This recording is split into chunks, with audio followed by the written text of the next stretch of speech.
Straight after Kent Tonight, we have a brand new episode of Kent Film Club. But before that, KMTV's film presenter Chris Deacy joins me in the studio to tell us what's to come on tonight's episode. But before we delve into that, we've come to the end of the month now. And of course, it's a leap year day today.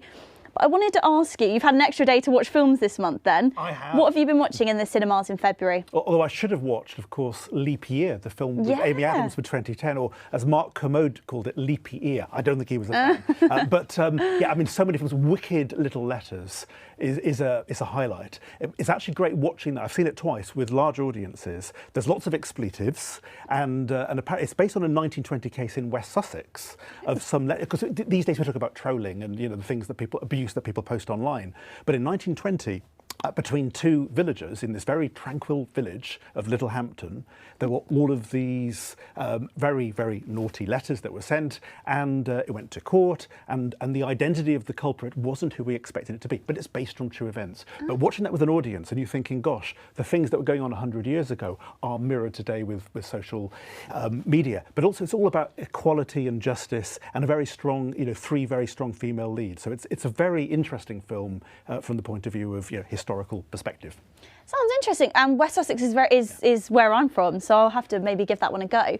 Anything else? There's been some romance films because of Valentine's Day.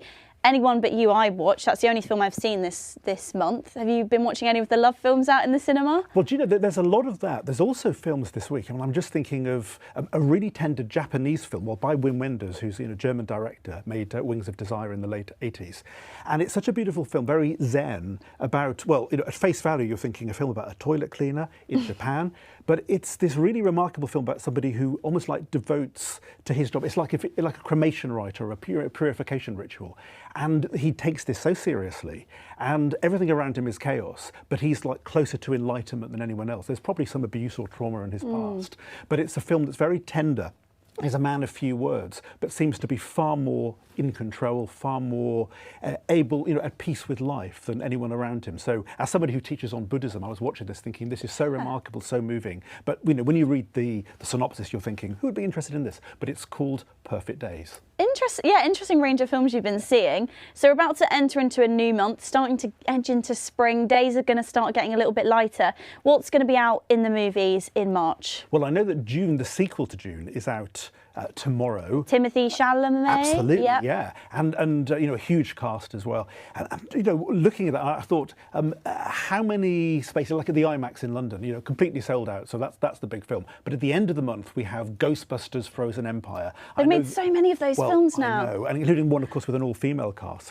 So my children, I think, are as excited as I am about going to watch that. It's a big nostalgia fest. It's a classic. If you grew up with the original one, as I did in the 80s. It's a classic. And very quickly, what's coming up in Film Club? Oh, so we have Deirdre Wells, who's the CEO of Visit Kent, and wonderful, but she's from Dublin, so The Commitments is one of her films. When Harry Met Sally, that a former guest on the programme, who's not very far from where I'm talking to you now, also chose that film. And also, well, there's a Bond film, I think she wanted to get all of them in, and also Naiad. Now, that's my tip. I don't think Annette Bening's going to win the actress, you know, the Oscar for Best Actress, but that is a brilliant film, one of her choices. An interesting range. Well, Chris, thank you very much.